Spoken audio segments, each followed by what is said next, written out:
Welcome to Genius Tech. My name is Stevie. I want to use this medium to appreciate those that already subscribe to my YouTube channel. I'm so grateful. Thank you so much for the like. Thank you for taking your time to share my videos to your loved ones. I'm so grateful. Thank you so much. Okay, all right. We're going to continue on the series I started. That's how you can build a blog or forum website with Golang, React, and TAILWInd. So I believe this is going to be the part, I think maybe part 7 of this video. So if you have not yet seen the previous video, please kindly just go to my channel to watch the previous video. And don't forget as well, if this is the first time of coming to my YouTube channel, don't forget to subscribe, don't forget to share my videos to your loved ones. So alright, so what are we going to be doing today? So today I'm going to be explaining to us how you can in my previous video I explained how you can delete posts, how you can create a post. We create we created the API of how you can that the front end can call anytime they want to delete a post. If you want to get a unique post of a particular user, so we did that in my last video. So today now I'm going to be explaining how you can upload video, how you can upload image. There is when I was showing the preview of this project, we want the user to be, anytime they want to create a post, we want them to be able to upload picture of any particular post. So we are going to be creating that functionality on how you can upload image. So guys, without any further ado, let's get started. So we have to go into our VS Code. So let me make this bigger. Alright, so we have to create an image controller. So that's the first controller. So that's the first thing we have to do. So we need to create an image controller. So let's come inside our controller folder. So let's call this image controller. Okay, image controller.go. So our package is going to be controller. Our package is going to be controller. Alright, package, controller. So then so the first thing we have to do now is that let's create a function. So let's create a function. So let's call this function upload. Okay, so here we need to bring in our fiber. Okay, we have our pointer here, then we have fiber. So then dot context. All right, so we need to return something here. All right, then in here, so the first thing we have to do is that we need to come here. We have a form. Okay, we declare a variable here, an error as well. So this is going to we need to use the multi-path form. It says c.multipath form. All right, so the next thing we are going to say that if there is an error, if error is not equals to nil, we want to return that error. Okay, if error is not equals to nil, we want to return that error. So the next thing we have to do now is that we're going to say files. Okay, files, that is another variable form. Okay, we need form.file. all right, form.file. So, and what is the file we want to target? The name of the file is an image. So that is what's the name of the file that we want to get. The name of the file is an image. It's an image file. So that is what we want to get. All right, so let's proceed. So the next we're going to say, let's declare a file name here. So which is going to be an empty string, file name, camel case. Okay, let's use camel case. Okay, it goes to empty string. All right, so then the next thing we have to do now is that okay, so we are going to we want to look through the file name. All right, so we are going to use for then we're going to say underscore here because we are not using that. So command, then file name is then range. Okay, file name is equals to range, then we say files. Okay, so we want to look through this these files here and extract. We want to get the file name and we want to get the file itself. So we want to get the file name and the file itself, and we are going to save it inside a folder. Okay, let's quickly create that folder here. So let's call this folder, let's create a folder. So let's call this folder uploads. Let's call it uploads. All right, so inside this folder we are going to save every of our images inside this folder. So that's what we are trying to do now. We want to extract the name of that image and the image itself and save them inside this folder. All right, okay, so let's proceed. Then we're going to say file name now. Okay, file name. So it's equals to file dot name. Okay, so before we proceed, another thing we quickly need to create a function that that can generate us a random string. Let's say the reason is because we can have the same image with the same name, or that we want to save inside this our folder. Once it meets once an image have the same name, it's going to override the one that is previously here, but we don't want that to happen. So we want to generate a random string at the beginning, so that it's going to be unique for each of those images. So it will be very, very easy for us to this will help us to avoid this image with the same name to override one another. Okay, let's quickly do that here now. So how we're going to do that, we have to first declare a variable letters. Okay, so we want to generate a random string. So we have here okay, we say room here. Alright, so the next thing we have to do again is that, so what are the strings, what are the letters we want to generate randomly? So we need to declare those letters here: A, B, C, D, E, F, G, H, I, okay, J, K, L, M, N, O, P, Q, R, S, U, V, W, X, Y, Z. Okay, so we want to generate, what we are trying to do is that we are declaring a variable of letters. So, and then from these letters now we want to generate random random letters that's going to be attached to our image before we save them inside this upload folder. So this will avoid images with the same name to override another image that is already saved inside our folder. So okay, let's proceed. Having done that now, so the next thing we have to do is that we need to we need to come inside this file here. All right, so okay, let's come down here. Let's quickly declare a function that will help us to generate that random letter. So let's call this random letter. Let's call this function random letter. So and then it's going to accept an integer, that is the number of random letter we want to generate. So this function is going to accept that number. So I want to return string. So let's put string here because we need to return string. All right, so the next thing we have to do again is that let's declare a variable here. B is equals to make. Okay, so we need to make okay, a slice here. So let's call this guy run here. All right, then n. So this n, don't forget, this n is an integer that this function is going to be receiving. All right, so then the next thing we're going to do is that let's use for I. Okay, let's say for I, then it's equals to range. All right, range, then we have our b here. Then we're going to say b now, which is going to be that I, which means index. Okay, it's equals to letters, then random. So this random is a package in Golang, so we need to bring that in. So dots okay, dots it. Hope we import the right package. Okay, let me come back here again. Let me try that again. Random. Hope that's the right package. Yeah, that is it. I'm wondering why it's not suggesting what I need for me. I'm wondering why it's not suggesting that. So maybe we are not bringing in the right random. That is it. So it's supposed to suggest this. Okay, so integer, then we have then the length of the letter. So we have letters here. Yeah, I know something is wrong here. We are not bringing in the right package. Int not declared. Yeah, we are not bringing in the right package. So okay, I want this guy to suggest it for us so that we can get random crypto rand dots. Okay, so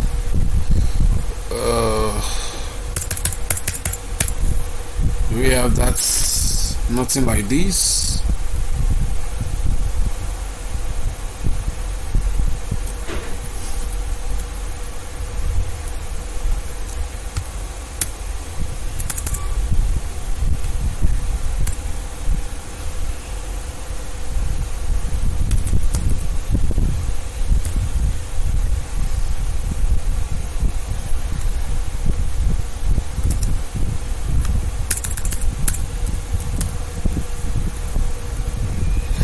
Okay, so yeah, I said it, we are not importing, we are not using the right random. It is math/random. Yeah, this is what we need. So this is the random we need. So we need to generate a random letter. So this will help us to do that. So it's going to accept this length, means the length of the letters. So let's pass these letters inside. Yeah, so what we want to return? We want to return a string. All right.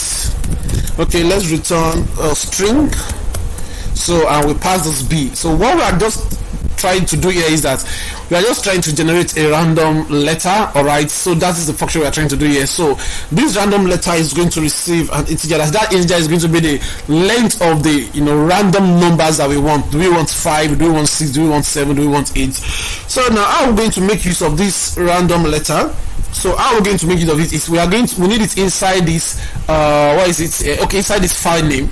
So that's where we need it. So we're going to say random letter, which is going to, we want to generate just 5 random letter. All right, so we need to concatenate these now, plus then we have these here, then dash here, then plus here. So what we're trying to do is that we want to, anytime we want to save this file name with this random letter, so it's going to be unique for each of this file name. So that's what we are trying to do.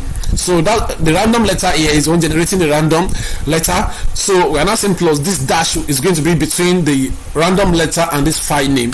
So that's all we are trying to do there. So the next thing we're going to say is that if there is an error now, okay, I'm going to say if there is an error, if error is not, if error, if error, okay, not equals to, then we have to say c.save file. We need to save the file, c.save file. Then we grab the file here. Then where do we want to save the file to? The path. So we want to save it inside our uploads folder. So that's the path uploads slash, okay, then let's put this plus the file name. All right, plus the file name. So then if error is not equals to null, okay, what are we going to do? We need to, if error is not, okay, equals to nil, come on. All right, so then we need to return error. We need to return, okay, we need to return nothing. All right, so then the next thing we have to do now is that, having done that, so once everything is saved, we need to return the link, the URL link for that image. Okay, let's come here, let's return that. Return, okay, c.json. all right, then we're going to say fiber.map. okay, fiber.map. Then what do we want to return? We want to return URL. Let's call this guy URL. okay, then we're going to say http then localhost. I think we are running it on localhost port 3000, localhost 3000, then slash API slash uploads, okay, slash uploads. Then what's the next thing? Slash plus the file name now, plus the file name. Okay, so this is what we want to return if the image is successfully saved inside our folder. So this is just all what we need to do here. So the next thing we have to do now is that okay, let's come okay, let's save now. So let's go inside our route here. All right, so we need to do something now. Let's create this route here. Let's say app dot app.post. okay, app.post. So what's the name? Let's call this our API. Let's get slash API slash uploads. Okay, slash uploads the images. Okay, then what is the name of the controller? We're gonna say controller dot upload image. Okay, upload, that's the name of the controller. So that's the next thing we have to do is that we need to, okay, let me save this now. Let's check if everything is working fine. So let's save now. So I think, like, have I start my SAMP? Okay, yeah, it's running. I've started my server. So let me see if I've started my, yeah, I've started my SAMP as well, my MySQL and Apache. So I've started that, they're both running. So we can now test our API if it is working fine. So upload image. So let's come here. I'm using product lens here. Let me click on that. So let's make a new request. Okay, so let's call this, let me delete this guy here. Okay, it's http then slash localhosts. Okay, localhosts, you're running it on port 3000 slash API slash upload that image. Okay, so let's come to the body here. What do we want to upload? We want to upload a file. Okay, is it text? The text form. Come here, the form. Then it's file. We want to upload files. All right, so we need to come here. Okay, and type image here. So let's choose a file that I want to upload. Let's just look for an image here, any random image. Okay, okay, let me click and let me send. Let's see, I'm going to, okay, it's saying authenticated. I have to log in. Okay, I have to log in. They actually have my login details here for that. Okay, I think I have to log in. I don't think I remember any of my login details. Let me check. Let me go back to here and check my username. I think this should be the name.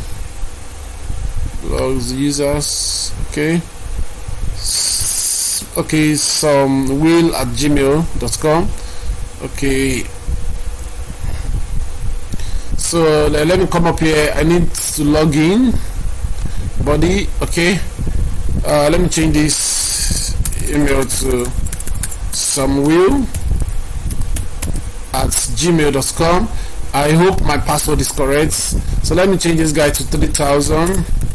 Okay, and let me send. Incorrect passwords. Okay, so let me change this to 2020. I think this should be correct now. Incorrect password. Okay, maybe we just have to create another account anyway. So let's see, we just need to create another account. We need the name. Let me check what are the requirements for us to create another account. Let's go to user model. Okay, we need the first name, the last name, and phone number. The first name, okay, the first name, last name, and phone number. Okay, let's quickly do that. So first name, first underscore name, then let's call this Steven. All right, so here we need the last name. Okay, we need the last name here. All right, last underscore name. So what is the name? What should we give it? Let's give it John. All right, let's call it John, and we need the phone number as well. Let's call it phone. So let's just have a raw phone number here. Okay, so this one already exists in our database. Let's change this to some will to, and let's change this guy to register. Okay, I don't remember my password. Register. That's why you're trying to go through this. Okay, account created successfully, so we can now log in. So let's change this to login. All right, so then we need to remove some things there. We don't need this, so these are two we need. So let's log in. Okay, you have logged in, you have successfully logged in. So let's go back to upload our image now, and let's see if everything is going to work better. Let me send. Yes, our image is uploaded. You can see the URL is returning that to us, localhost 3000 API upload, and look at the random number. You see, this is a random string. I mean, sorry, I say random number. No, I mean random letter. Random letter. We the function we created the other time. You see, this is it here. So let's check inside our folder if the image is there. Let's check inside our upload folder. You can see the image is there. You see gmxjg.2. This is the name .png. The image inside our upload folder. So, but there is one thing I want to show us now that we've not done. So let me copy this image now. Let's say I want to get this image now. For example, I want to load this image. So let me come here and let me make a new request here. Let's go to our total claims. Let me make a new request here. All right. So let me paste this, and it's going to be get you see it say cannot get. You can see now it's saying cannot get because there is, we've not yet served that image. We need to serve this particular folder. That is, anytime anybody wants to preview this image URL, they will not be getting this error. So it's just a few lines of code we have to do. So let's go back to set our route here, and let's just say app, okay, dot static, okay, app dot static. So what do we want to render? I want to say slash API slash uploads. That is every files. Anytime anybody wants to access any files inside it, our uploads folder, they should be able to access it. Then slash, then we say then the part of that file say uploads. Okay, so yeah, this is all we need to do. Let me save this now, and let me come back here and see if we will be able to get our image. So let me click on it again. Okay, this upload. Let me come back here. I want to get this image now. Let me click it. As you can see, this is the image. You know, it's just a screenshot of my VS Code. So this is the image that we uploaded inside our folder. So we've been able to render that image. We've been able to preview that image. So anytime, you know, any of our users want to save, upload that image, upload an image. So once the image is successfully uploaded, they will get this link. They will get the image URL, so they can be able to preview that image URL. I guess it's now in their website. They should be able to preview it, maybe in their profile, maybe they try to upload a profile image, so they should be able to preview this image. So that's what we've done today. So okay, I've been able to explain to us how you can upload image, it's just in a very few steps. So, and it's very, I believe it's very easy and simple, nothing that technical here. So anyway, if you have any question, if you have anything that you did not understand, don't feel free to drop your question in the comment section. Okay, this is going to be the end of this video. So in my next video, I'm going to be explaining to us how we can deploy. We are done with the backend anyway. We are done. So what we just have to, what we have to do now that is left for us is to upload you know, our backend to Heroku app. So that's what we need to do to Heroku. So I'm going to be explaining to us how we can do that in my next video, how you can deploy your project, yes, on Heroku. So I'll be showing us how we can do that step by step. So guys, if you have enjoyed this video, kindly hit the like button. Anyway, as well, don't forget to subscribe if you've not yet subscribed to my channel. So to enjoying videos like these, don't forget to hit on the notification button to get notification anytime I upload interesting videos as well. Thank you so much for taking your time to watch this video. I'm see you all, see your friend Steven. See you guys in my next video. Bye for now.